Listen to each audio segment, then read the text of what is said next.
स्वागत है आप सभी को मेरे YouTube चैनल अचीवमेंट क्लासेस में।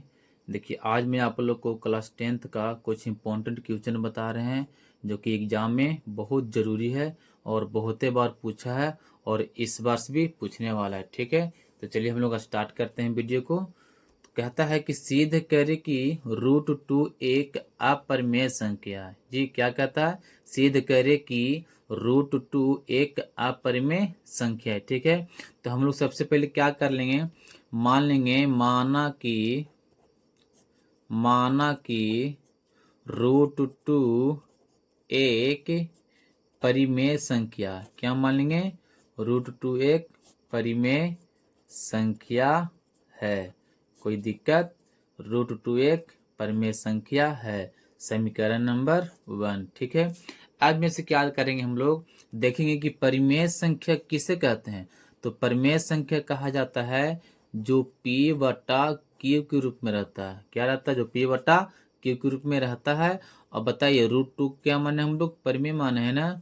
तो परिमेय संख्या बराबर में क्या होता है? परिमेय संख्या होता है। ठीक है, और यहाँ से लिखना है कि P तथा Q एक सह अभाज्य संख्या है। कैसा है? तो सह अभाज्य संख्या है। कोई दिक्कत? सहभाज्य संख्या है। और क्या करेंगे, लिखेंगे और जो Q है ना, Q कभी भी 0 के बराबर नहीं होना चाहिए। यही तो मेन परिमेय संख्या का मेन पॉइंट है कि कभी भी नीचे का जो है ना वो मेंबर 0 नहीं होना चाहिए। ठीक है, चलिए यहाँ तक आगे समझ में। अब में से क्या करेंगे कि नीचे 1 को मान लेंगे। ठीक है जी, 1 को मान सकते हैं क्योंकि सबका मालिक एक होता है। ठीक है, तो अब हम यहाँ से क्या करेंगे, क्रॉस मल्टीप्लीकेशन करेंगे, यानी कि तिरछा तिरछी गुना करेंगे। P में 1 से करेंगे और Q को गुण करेंगे रूट में 2 से गुण करेंगे। ठीक है, तो P में 1 से गुना करो, P हो जाएगा बराबर में रूट में 2 से गुना करो Q में, तो कितना हो जाएगा? रूट में 2Q हो जाएगा। ठीक है ना। ठीक है, अब यहाँ से क्या करेंगे, लिखेंगे दोनों तरफ वर्ग करने पर, दोनों तरफ क्या करने पर? दोनों तरफ वर्ग करने पर। ठीक है ना, क्या करेंगे? दोनों तरफ वर्ग करने पर। ठीक है, चलिए वर्ग करेंगे तो हो जाएगा P का स्क्वायर बराबर में √2 Q का स्क्वायर हो जाएगा।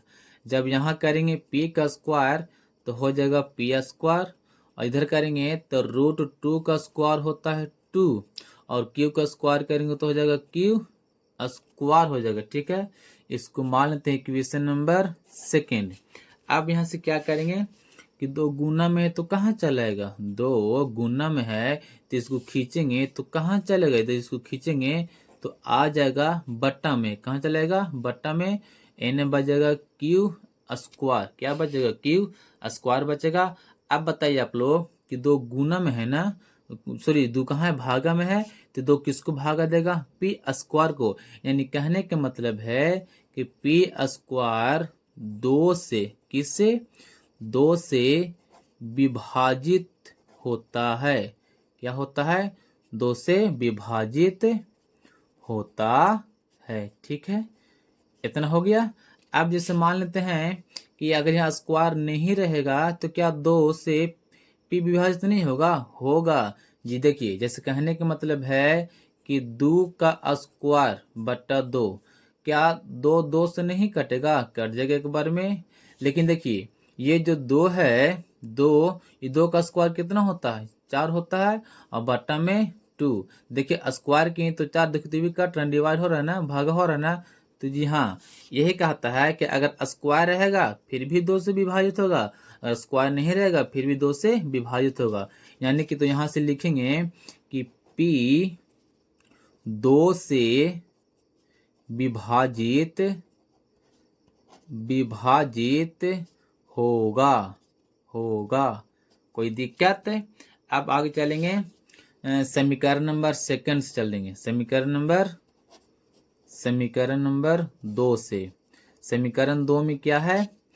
P स्क्वायर बराबर में है, P स्क्वायर बराबर 2Q स्क्वायर, क्या है, पी स्क्वायर बराबर 2q², ठीक है।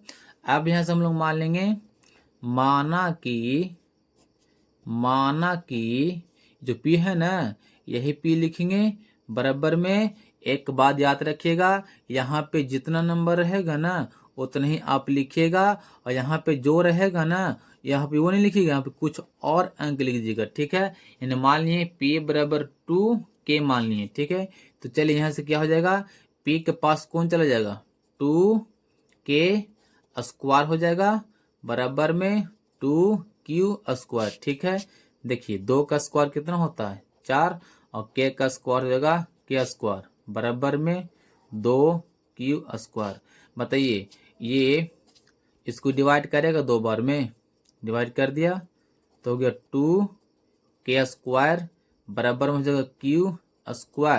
और ये बताओ तो गुना में तो कहाँ चले जाएगा दोस्तों, बताइए, भाग में जाएगा ना दोस्तों, q² बराबर हो जाएगा q² बटा में 2, कितना मिल गया, k² बराबर q² बटा 2। अब यहाँ से आप लोग बताइए कि देखिए तो जो q² ऊपर है क्या 2 से विभाजित होगा, एकदम होगा, 100% होगा।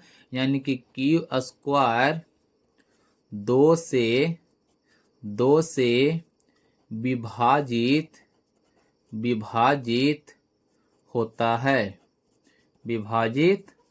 होता है, ठीक है। अगर यहाँ पे स्क्वायर नहीं रहेगा, सिर्फ q रहेगा, तो क्या 2 से विभाजित नहीं होगा, जी हाँ, q 2 से विभाजित होगा, ठीक है, ठीक है।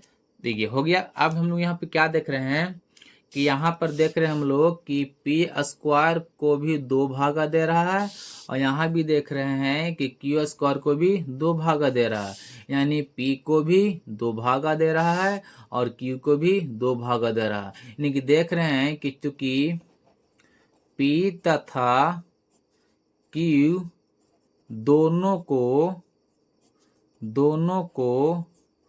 2 भाग दे रहा है, यानी कि जब दोनों p और तथा q दोनों को 2 भागा दे रहा है, यानी दोनों में से उभयनिष्ठ कितना हो जाएगा, 2 हो जाएगा। इसलिए p तथा q में उभयनिष्ठ गुणनखंड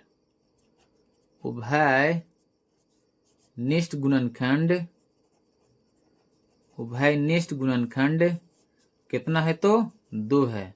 बस यही तो हमको सिद्ध करना था, यही तो मेन सिद्ध हो गया। जैसे देखिए हम पहले क्या माने थे कि p तथा q एक सहअभाज्य संख्या है। जी हाँ, सहअभाज्य संख्या किसे कहते हैं, सहअभाज्य संख्या उसे कहा जाता है जिनका HCF कितना आता है बाबू, 1 आता है। जी, मतलब कि वैसी 2 संख्याएं जिनका HCF बोले तो मासा कितना आता है, 1 आता है, उसे हम क्या बोलते हैं, तो सहअभाज्य संख्या बोलते हैं। लेकिन यहाँ पे हम लोग क्या देख रहे हैं कि p तथा q दोनों में उभयनिष्ठ कितना हो रहा है, 2 हो रहा है। तो गलत बात है ना, होना चाहिए था 1, लेकिन हो रहा है कितना बाबू, हो रहा है कितना, 2 हो रहा है। ये तो मेरा गलत हो गया, तो ये तो हमको गलत सिद्ध करना था ना। तो यहाँ से लिख देंगे समीकरण 1 से अतः हमारा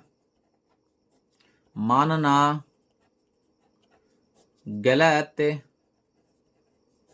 है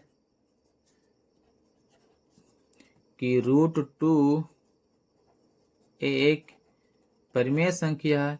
ये हमने माना था, लेकिन क्या हो गया, ये गलत हो गया। और गलत कैसे हुआ, हम लोग मिल करके देख लें बाबू, ठीक है। तो इसलिए √2 एक अपरिमेय संख्या, कैसा है, अपरिमेय संख्या है। कोई दिक्कत समझ में आ गया ना।